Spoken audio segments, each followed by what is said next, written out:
saya lanjutkan, izinkan saya memperkenalkan diri saya terlebih dahulu.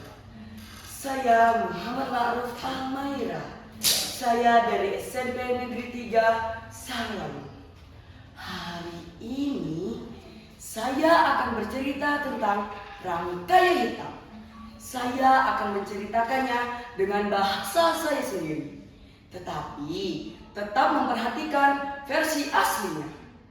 Simak baik-baik ya.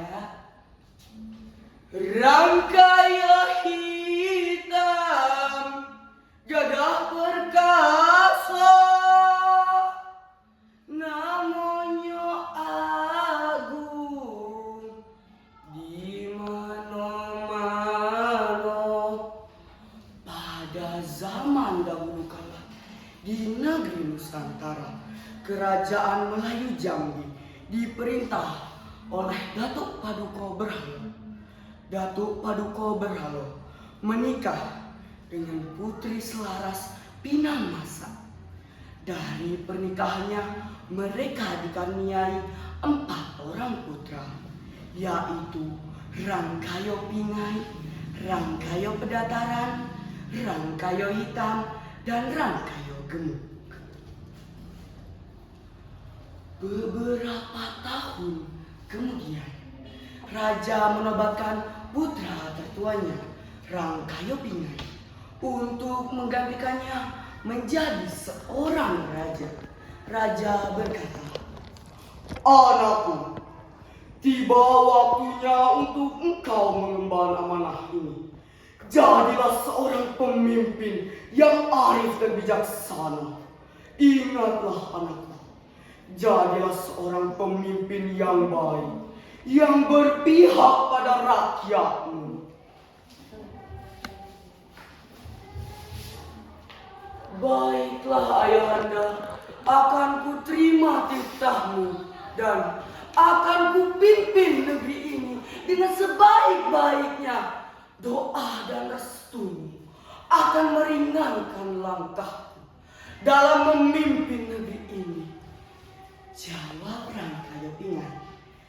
Rangkayo Pingai memimpin kerajaan Melayu Jambi dengan arif dan bijaksana, sehingga membuat rakyatnya hidup damai dan makmur. Mendengar kemakmuran dan kemasyhuran negeri Jambi, Raja Mataram menjatuhkan fasal ke kerajaan Melayu Jambi berupa upeti hasil bumi yang harus dibayar setiap 1 tahun sekali. Dan hal ini terus berlanjut sampai beberapa tahun kemudian. Lambat laun, rakyat mulai merasa keberatan jika mereka harus membagi hasil bumi mereka dengan kerajaan Mataram. Rangkayo Hitam yang mendengarkan keluh kesah rakyatnya memutuskan untuk menemui kakandanya. Rangkayo Hitam berkata, "Izin menghadap Yang Mulia. Hamba ingin menyampaikan keluhan dari rakyat kita yang keberatan jika harus membagi hasil bumi mereka dengan kerajaan Mataram." "Baiklah Adinda, jika itu adalah permasalahan yang ingin engkau sampaikan, akan kuputuskan kita tidak akan membayar upeti ke kerajaan Mataram lagi," jawab Rangkayo Pingai. "Terima kasih Yang Mulia. Hamba akan menyampaikan berita baik ini kepada rakyat kita," balas Rangkayo Hitam. Rangkayo Hitam pun memberitahu seluruh rakyatnya atas keputusan raja.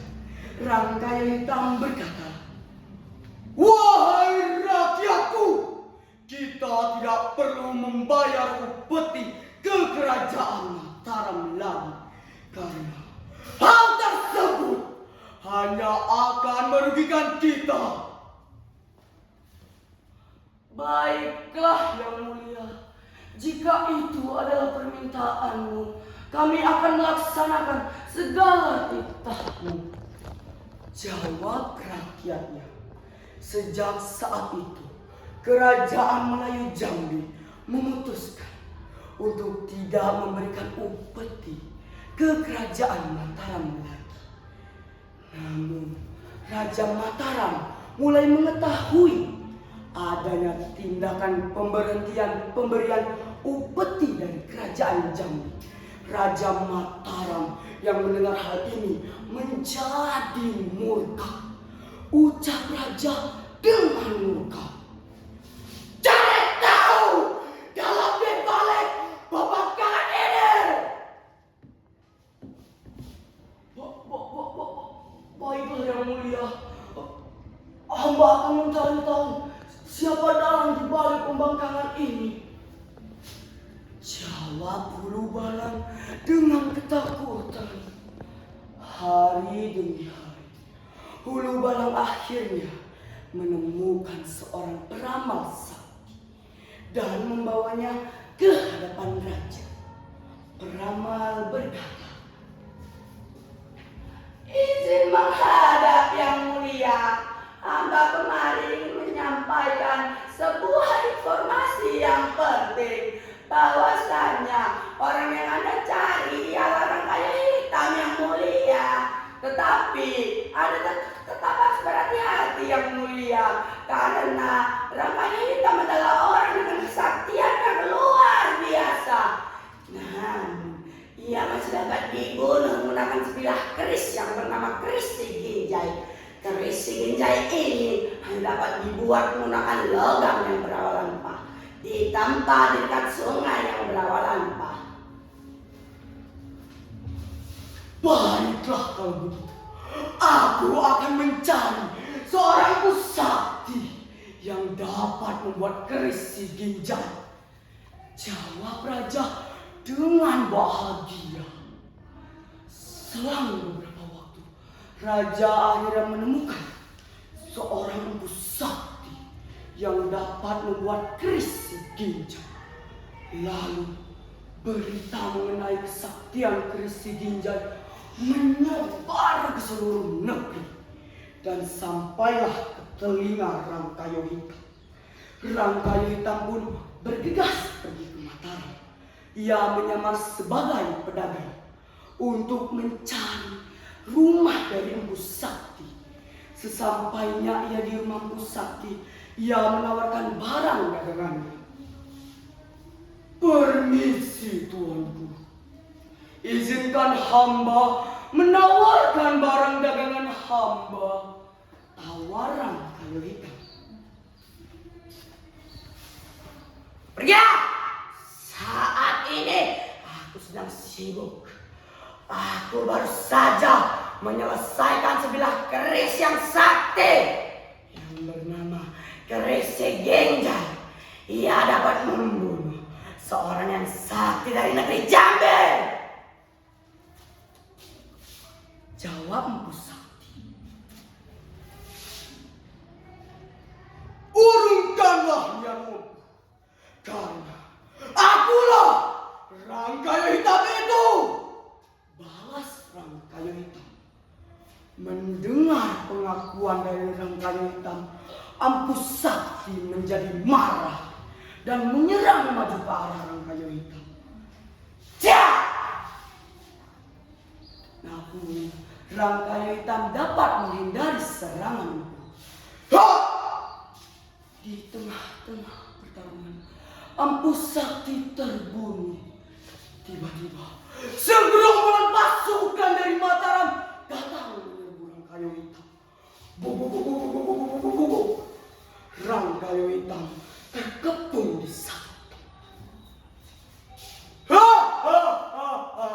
"Ayo, majulah kalian. Aku tidak takut," tantang Rangkayo Hitam. Prajurit dari Mataram pun mulai menyerang Rangkayo Hitam. "Siap! Siap! Siap!" Tetapi tak ada satupun yang berhasil mengalahkannya. Raja Mataram pun tiba untuk menghentikan pertarungan. Cukup! Hentikan pertarungan ini, wahai Rangkayo Hitam. Setelah melihat aksimu, aku memutuskan untuk berdamai denganmu. Akan kubebaskan kerajaanmu dari vasal kerajaan Mataram. Dan terimalah keris Ginjai ini sebagai gantinya. Baiklah Yang Mulia, akan kuterima tawaranmu. Dan akan kujadikan keris Ginjai ini sebagai senjata utama. Jawab Rangkayo Hitam. Sejak saat itu, kerajaan Melayu Jambi terbebas dari vasal kerajaan Mataram. Dan keris Ginjai telah menjadi simbol dari keberanian, kesetiaan, dan keteguhan hati dari Rangkayo Hitam. Rangkayo Hitam pun menggunakan keris Ginjai untuk menggoncang rambutnya. Keris Ginjai, senjata yang utama. Baiklah, sekian cerita dari saya.